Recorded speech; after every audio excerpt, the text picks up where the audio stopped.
Okay, welcome back. This time we want to deal with actual calculus stuff. So it's 2.2, finding limits graphically and numerically.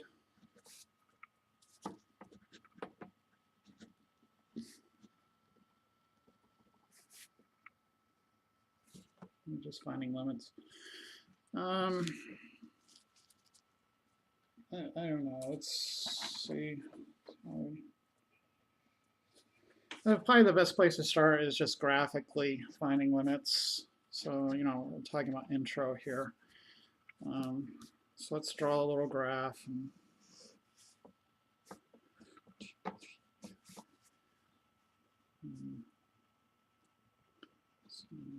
Maybe something like this. Some sort of parabola type deal. Right. This point here, we'll say, is at 2, 4.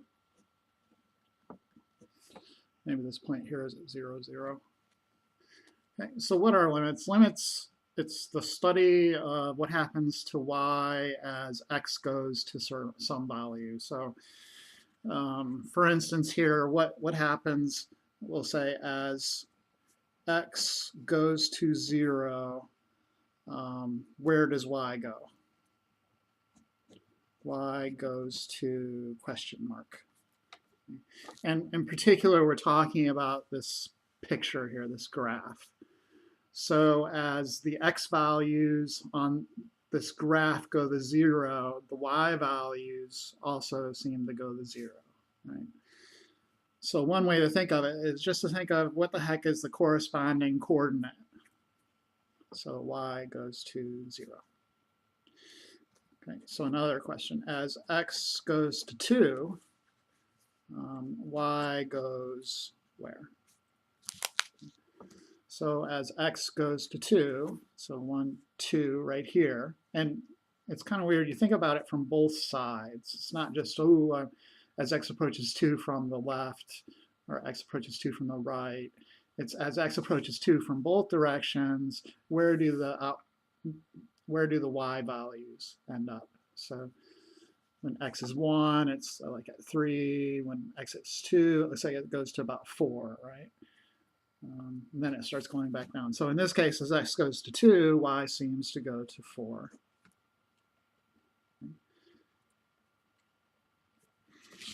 So let's look at another one. Maybe we can do like a shifted parabola. We'll even get a formula this time. So maybe y equals x squared minus, rather x minus 4 squared or something like that, right? So I go 1, 2, 3, 4. When x is 0, we get 16. 2, 3, 4, 5, 6, 7, 8. I probably shouldn't use that value. So it looks something like this. Okay, so again, as x goes to 0, y goes where? And this one, I mean, you can literally just plug x equals 0 into here, and you'll know the y is going to 16.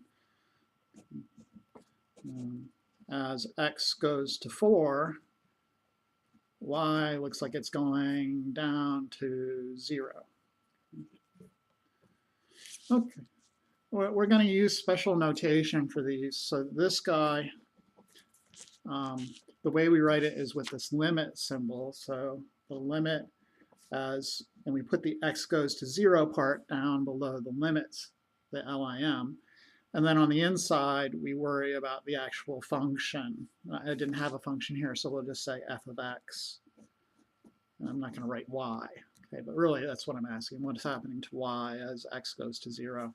And we found it was 0, so we would say the limit as x goes to 0 of f of x is 0. And then this one, the limit as x goes to 2 of f of x is equal to 4. And this example, I actually know kind of what the function is. So here, limit as x goes to 0, the function x minus 4 squared is going to 16. And for a lot of these, when we look at these things in 2-3, it's really just that a matter of plugging in where x is going to into the y formula, and that'll be the answer. And it's really just as easy as that. There's a lot of theoretical work we have to go through first to get there, though. So here it's the limit as x goes to 4 of x minus 4 squared, and we found that to be 0. Okay. Some graphs are a little bit more complicated than what we're used to dealing with. For example, let's look at one from the book. So number 1, f of x equals x minus 4 all over x squared minus 3x minus 4. Not what we're used to graphing, right? I mean, we could. It's a rational function. We taught you how to do these in college algebra. But if you're clever enough, you may note, hey, this is just x minus 4 all over x minus 4 times x plus 1. And so it simplifies and makes life a lot easier. So you'd have 1 all over x plus 1. Okay. And, you know, what's the question then may be, what is going to happen to this function as x approaches 4? Because it's, you know, at 4 you have, you know, literally plug 4 into the function, see what you get. So it'd be 4 minus 4 all over 16 minus 12 minus 4, which is 0 over 0. I mean, that if you plug in negative 1, it's at least something reasonably familiar.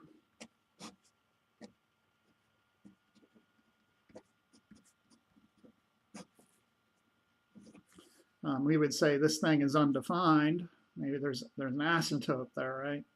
But this guy, I'm not really sure what is happening there. I mean, who knows, right? It's 0 over 0. What happens? Is that an asymptote? So you may want to explore that issue with limits, and you could do that by doing a table of values, right? So let's do a table of values and take a look at what happens to the y values as x approaches this number 4. In other words, we want to know what is the limit as x approaches 4 of this function, x minus 4 all over x squared minus 3x minus 4. Okay. Is this, the answer to this is what we're after. So what we do with a table is check values approaching 4 from either direction. We want to get super duper duper duper close to 4 in hopes that that will kind of tell us what happens exactly. And I mean, I guess it's not really a question of what's happening exactly there. We just want to know what happens as we approach it. So this limit thing isn't a matter of what we'll call continuity, which we'll study later. No, it's not that. It's just more of an approach idea. So yeah, I mean, maybe I'm misleading. I'm trying to make this whole lesson edible. But the truth is, we're not going to have kind of an answer to this. It's like there's nothing there. But we can at least look at what happens as we approach it, right? So let's see what happens there. Right, so I want numbers really, really close to 4 from both directions. And I'm just going to put maybe 3 values approaching either direction. So here, maybe 3.9, and then 3.99, and then 3.999. And then on the other side, well, we'll start way out here at 4.1, and then 4.01, and then 4.001. Oops. And then we just put it into our calculator and figure out those answers. And so if I put it into my calculator, I'm getting 0.204, 0.2004, 0.20004. On the other side, I got 0.1996, 0.1996, 0.196. So it looks like it looks like this thing is getting, it's going to 0.2. So it's getting really, really close to 0.2. So it's not an asymptote situation, right? And we can kind of see that if we consider the other kind of crazy result, this -1 thing. So let's consider the limit as we approach -1. And I'll notate that here below. Limit as x approaches -1 of this guy.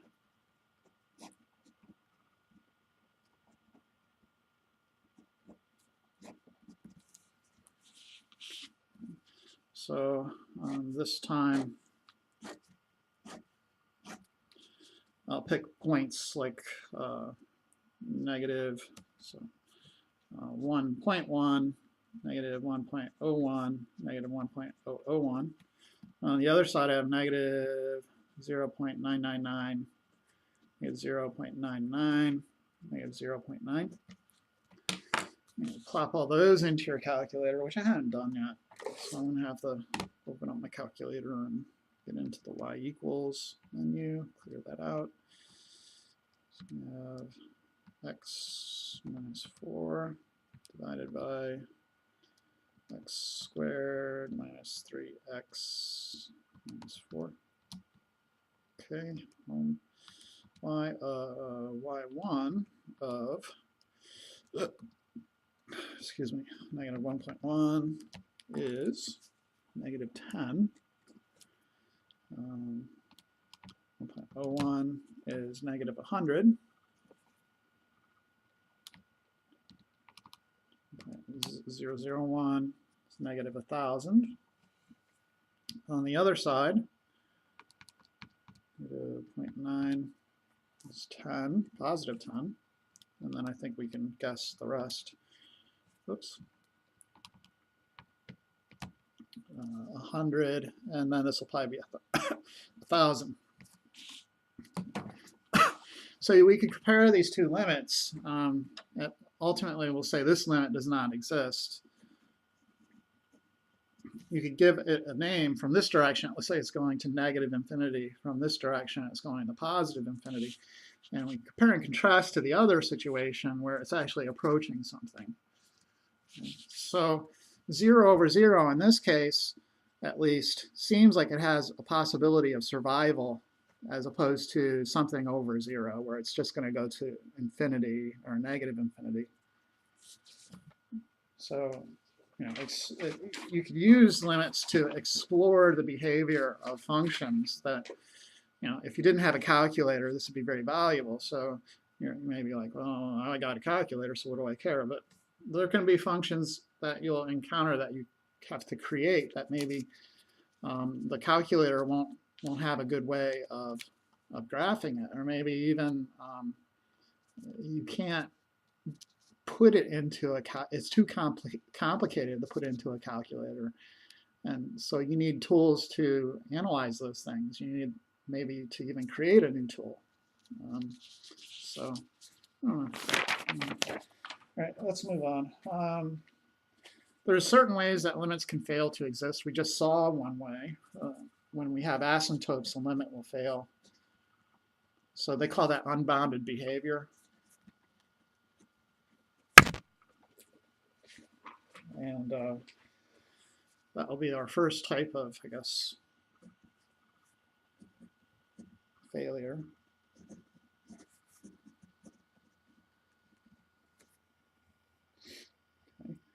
And for example, if you have something like f of x equals 1 all over x minus 1 squared. Okay? And you're trying to figure out the limit as x approaches 1 of that thing.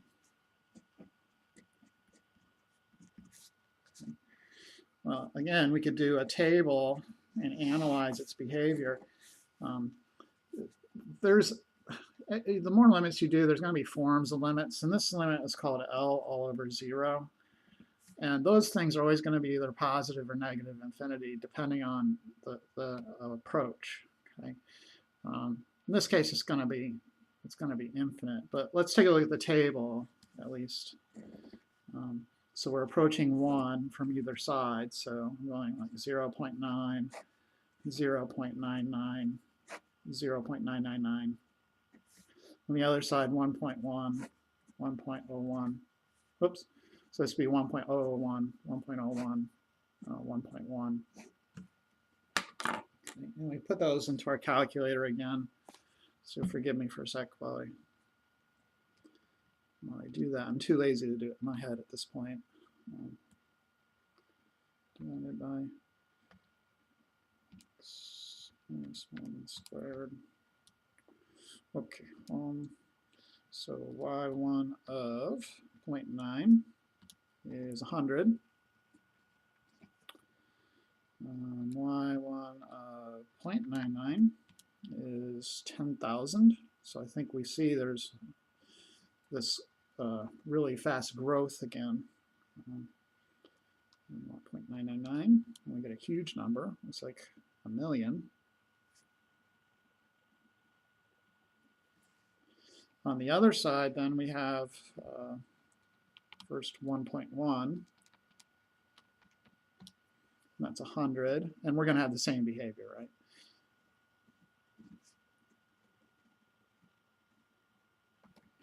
So it has unbounded behavior as we get closer and closer to 1. These things are going out of control. It's an asymptote, right? It's approaching an asymptote. And this kind of unbounded behavior, we actually get a name to. We just call it infinity if it's going in particular one direction. If one of these was negative and the other one was positive, then we would just say it doesn't exist.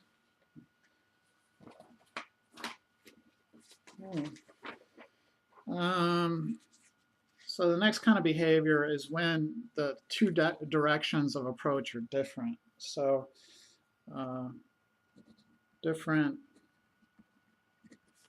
left/right behavior. And the ultimate example is from the book this time, example 3. We have the limit as x goes to 0 of the absolute value of x over x. Okay. So remember our piecewise definitions for this thing. What is it? When x is less than 0, absolute value of x is negative x. So you'd have negative x over x, which is negative 1. When x is greater than or equal to 0, but in this case we don't want to include the equal to 0 because it would be 0 over 0, which would be trouble. So when x is greater than 0, it'll be x over x, which is equal to 1. Okay. All right, so with the limit, it's approach. It's not what happens exactly at 0. It's the approach to 0 that we're watching. Okay, so in this case, if you did a table in order to analyze the behavior, we're going towards 0. You would see that anything getting close to 0, so negative 0.1, negative 0.01, etc. If it's negative, if the x value is negative, then the output is negative 1. So you're always going to have negative 1 coming in from the left. Right? And then from the right, what do we have? Well, 0.001, 0.01, 0.1. On this side, x is greater than 0, so these values are always 1. So from one side, it's 1. From the other side, it's negative 1. There's no consensus to the behavior, and we don't really have a name for that. Okay. We'll just say it does not exist. Okay. The third kind of behavior is what you would see with a sine function. If it went up to infinity and you just kept studying it, it's going up and then down and then up and then down. They call that oscillating behavior.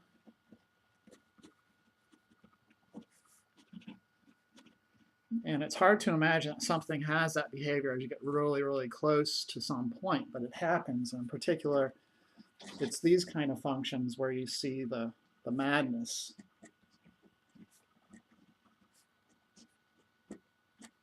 So the function cosine of 1 over x, we want to know what happens to it as x goes to 0, and it's going to turn out that it's not really going to end up going anywhere in particular. It's going to go up and down, right? So I put that's 0 there. And we'll just approach it from one direction. Let's not get too carried away. Okay.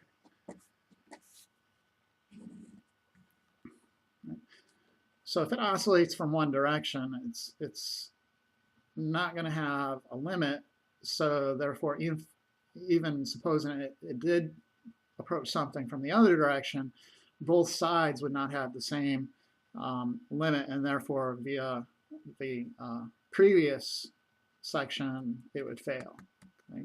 It doesn't have the same behavior from either side. So we can just consider one side and be done with it. So I want something going to 0 that I could evaluate in the cosine function. So let's say 1 all over 1 all over 2 pi, right? And then 1 all over 1 all over 3 pi. And then 1 all over 1 all over 4 pi, etc. So when you put these guys into here, 1 over 1 over 1, you know, well, I guess we're not thinking 1 over 1 over that, but when you put it in there, it'll be that. It'll be 1 over 2 pi, which will just be the cosine of 2 pi. This will be the cosine of 3 pi. This will be the cosine of 4 pi, etc. So these guys will alternate in between two signs. Cosine of 2 pi is 0. Whoops, always 0. Bloody hell. So we need a different one. Ah. Try that again. Okay, but that's the idea. I want 1 over something, so when I put it in here, it flips, but I also need it to evaluate the something. So, no, I was good. I was good there. What was I thinking? Cosine of 2 pi is 1. Cosine of 3 pi is -1. Cosine of 4 pi is 1. And then it would be cosine of 5 pi is equal to -1. Cosine of 6 pi is 1. So it's going back and forth between 1 and -1. And it never really approaches something. It never gets really, really close to some number. The y values keep jumping back and forth. Okay, so that's the oscillating behavior I'm trying to get to. All right, so those are the three ways it can, this is driving me nuts. Let me just rewrite it so it looks nice. So the values I'm putting into the function will be 1 all over 2 pi, then 1 all over 3 pi, then 1 all over 4 pi, and 1 over 5 pi. So all these numbers are getting really, really close to 0 eventually. Okay? Okay, so when I put these into cosine of 1 over x, I end up going cosine of 1 over 2 pi, which is cosine of 2 pi. Cosine of 2 pi is 1.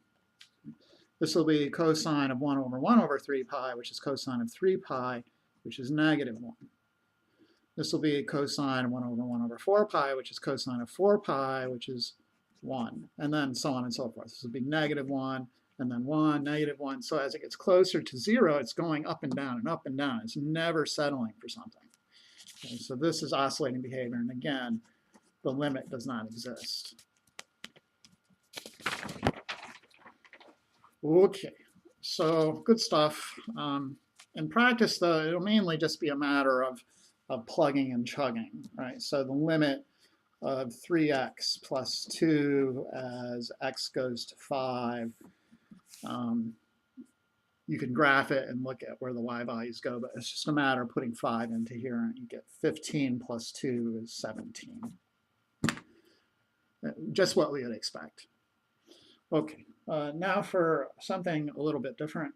the formal definition of a limit. So I guess there was a lot of discussion and trying to put mathematics on firm ground in the work of our ancestors. So we have these formal definitions, which we default to when things, I guess, go madly wrong. So, trying to say, what does it mean to be, as this thing gets really, really close to this thing, what happens to this thing? It's all kind of too touchy-feely for mathematics, right? So we want to put these things on firm grounding. And what we'll have is this formal definition of a limit.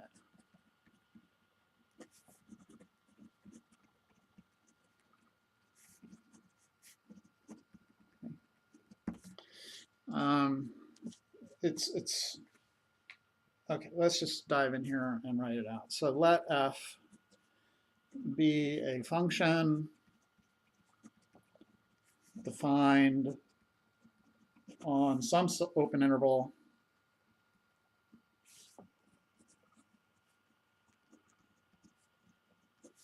containing C, except possibly at C.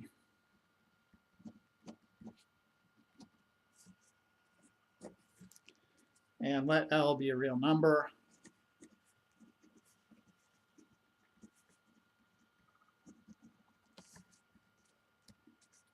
The statement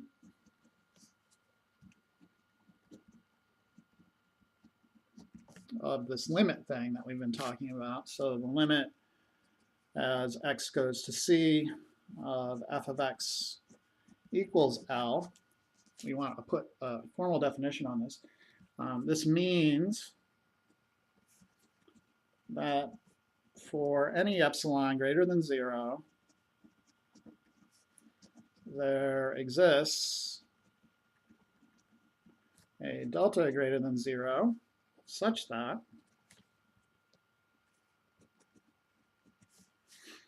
if the distance between this x value and C is less than delta, then the distance between f of x and L will be less than epsilon. Okay.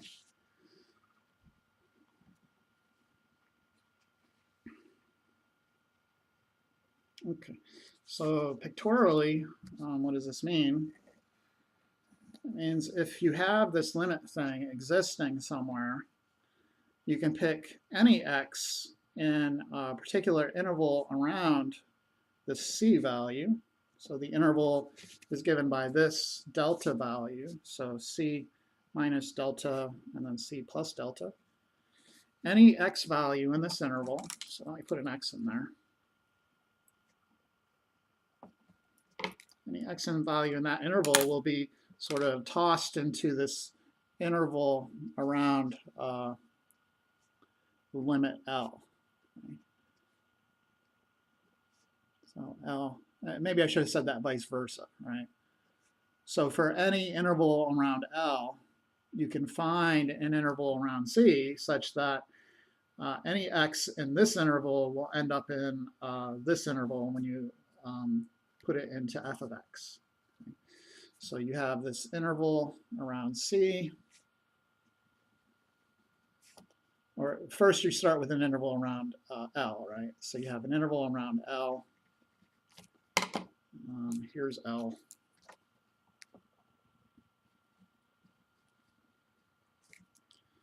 If the limit exists, then there exists an interval around C such that for any x in that interval, f of x will be in this interval around L. Okay, so let's draw maybe a potential curve that works.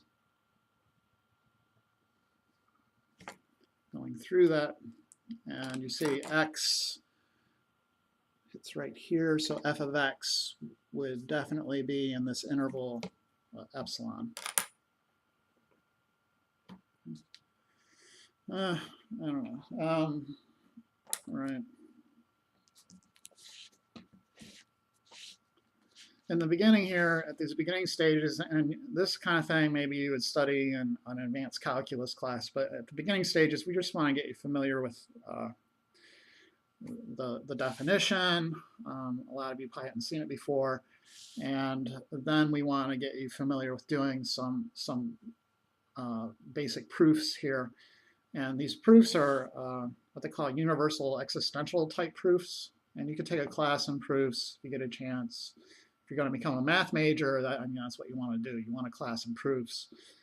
Sometimes they'll offer it in discrete math, but a lot of professors probably won't bother. So because it's a computer class, discrete math is more of a computer class. But probably like at Ohio State or something, you could take proof classes, and they're probably very good. But anyways, the kind of proof we want to do, as I said, it's a universal existential type proof. So it goes along the lines for any something, there exists something such that blah blah blah. So for let's make one up. For any y, there exists an x such that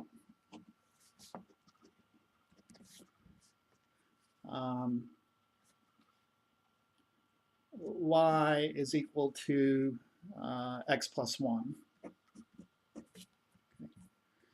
So what this is kind of a game. Somebody is giving you, we'll say, okay, let's try, and this is the way they always set it up.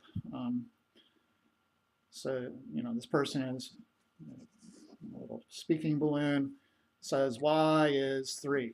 And then I have to turn around and find an x such that x plus 1 is equal to y. So I pull out my calculator or whatever and do a little work maybe in my brain. So y is 3. All right, so x must equal 2. So I say x is 2. And then 5 minutes later, this is like maybe it's a little kid or something. Oh yeah, what about y equals 5? Can you do it then? And so I sit over here without my calculator. Okay, so 5 is x plus 1. X must equal 4. Okay, yes, x is 4. And then this person comes over again, and it's getting ridiculous, right? Y is 10. So I'm like, you know what? I'm just going to program a little computer and put it here. And I don't know a lot about computers. I'm going to use one of those old-time spool tape computers. Okay.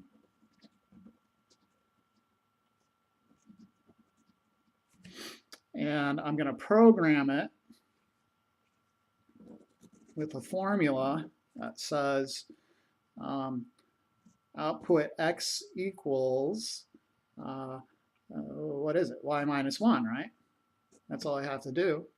And then the computer says, okay, it does my job for me. X equals 10 minus 1, which is 9. Okay, that's the idea of the universal existential proof. You could sit there all day long and have this person say y is 3, so I'm going to pick out x is 2, x is 4. But it becomes easier to just replace yourself with a computer after a while to deal with this idiot that keeps coming around harassing you. So you produce a formula, and that formula takes care of your work. And that's exactly what this is. It's a very sort of removed version of this kind of proof, but it is at its essence, I believe, this type. So universal existential proof.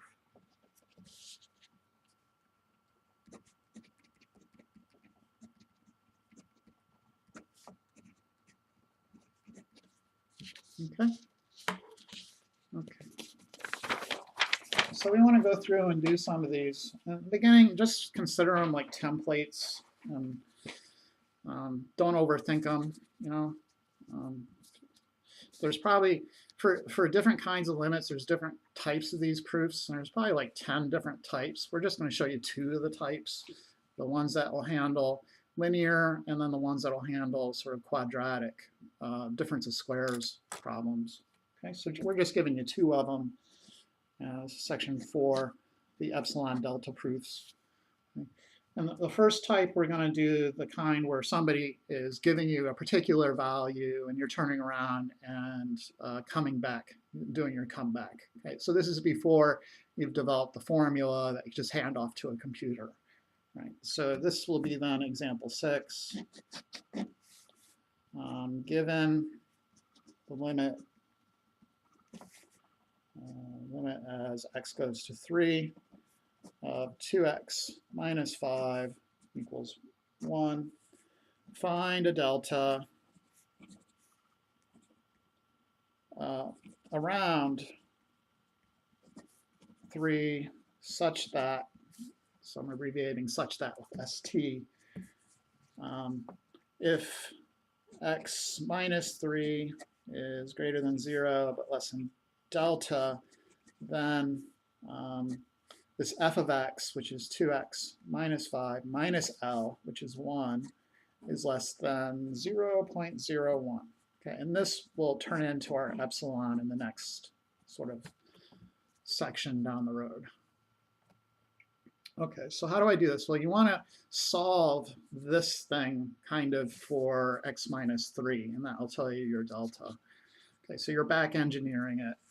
We note this thing, and working with the absolute value there, 2x minus 5 minus 1 is equal to 2x minus 6, and I want to turn it into this thing here. Okay, so I can factor a 2 out, and that'll do the job. Okay. This will give me the delta that I require. So we'll let the x minus 3 be less than delta, which in this case we'll say is epsilon over 2. So why epsilon over 2? It's for the final part. Okay, it's when I put everything back together, and where did I get the 2 from? It's right here. And of course our epsilon in this case is 0.01. So 0.01 all over 2. So once we get that, we can show that if our delta is this, then this statement will follow just via work with inequalities. So we note thus, starting with this guy then, 2x minus 5 minus 1, which equals 2 times the absolute value of x minus 3, is then going to be less than 2 times whatever this thing was less than, and it's less than epsilon over 2. So you could just carry the 2 over. Note, if 2 times 5 is less than 100, then you could also say, no, sorry. If let's say if 5 is less than 100, you could also say 2 times 5 is less than 2 times 100. Right? So that's kind of why this is working the way it is. I have this inequality saying that x minus 3 is less than epsilon over 2, and I'm just carrying the 2 to the next position. That 2 isn't magically created. And this is why this 2 is used in our definition of delta. So epsilon, of course, is 0.01.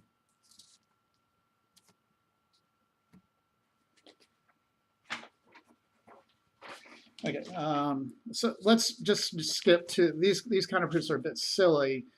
In general, you want to use just epsilon instead of the. So let's do one of those. This is example 7, and we are using an epsilon delta definition to prove the limit as x approaches 2 of 3x minus 2 is equal to 4. Okay, so we want to show, or we want to find a delta such that if x minus 2, and that'll come from here. If the distance between x and 2 is less than this delta, then the distance between 3x minus 2 and 4 is less than epsilon. Okay, so here we go. We note, and I'm back engineering, and I start with this part right here. Right? So note 3x minus 6 is equal to 3 times x minus 2, and then you connect that to the delta here. Thus, say absolute value of x minus 2 is less than delta, which will equal epsilon all over 3, which is going to come from there. Okay. Hence, we'll get what we want. If this is true, if x minus 2 is less than delta, which equals epsilon over 3, then hopefully we get this statement here, right? So then we have 3x minus 2 minus 4, which we showed above to be equal to 3 times x minus 2. And then our x minus 2 is less than epsilon over 3, so this must be less than 3 times epsilon over 3, which will be equal to just epsilon, which is what we wanted to show.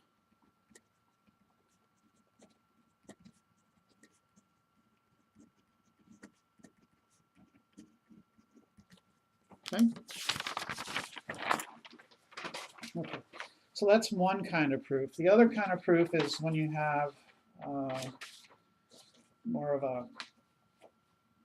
a difference of squares. So like okay, so example, I think it was, I don't know if this is from the book, but example 2, prove the limit of x squared minus 9 as x approaches 4 is equal to 7. So this proof's a little bit different. Let's take a look. So we want to show, or we want to find a delta greater than 0 such that if, so we can write this out, if x minus 4 is less than delta, then the absolute value of x squared minus 9 minus 7 is less than epsilon. Okay.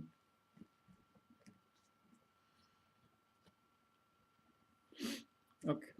So what? Well, we're going to work with this part and back engineer a formula for this delta. Okay, so note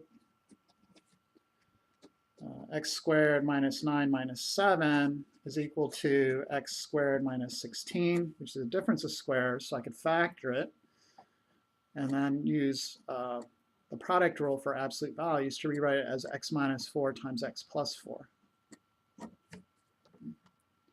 So this time I kind of have the x minus 4 thing, but then I have this pesky x plus 4, and I don't really know how to deal with it. But you can connect the pesky x plus 4 to the x minus 4 and create a bound for it if you just presume that you're really, really close to 4 to begin with. Okay, so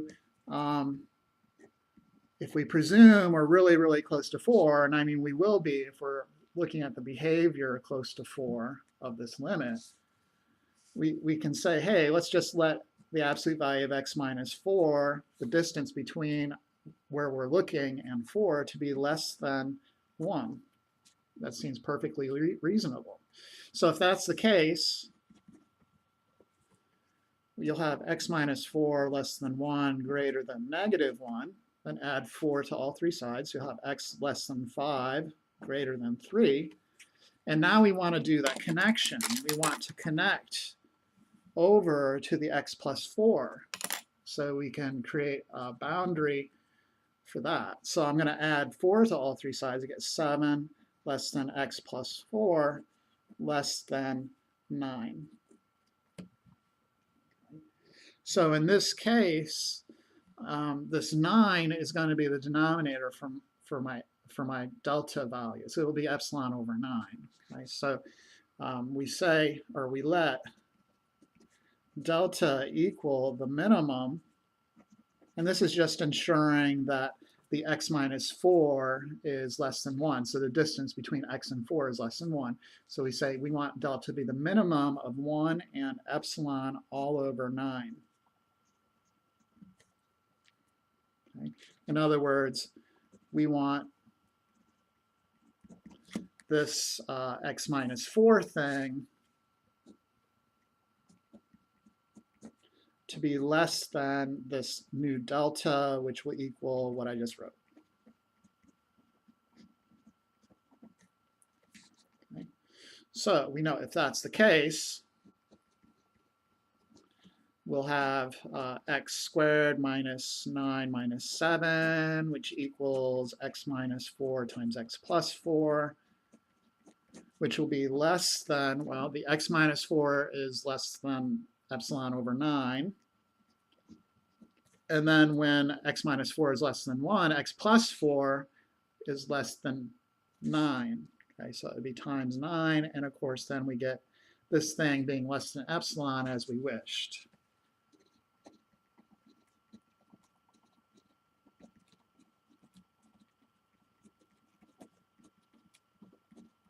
Okay. And that's the big and the small of it. At this point, you don't want to overthink it unless you're really in the math. And then I encourage you to overthink it for a little bit. Don't waste your life on it. Okay. Okay. Thanks for watching.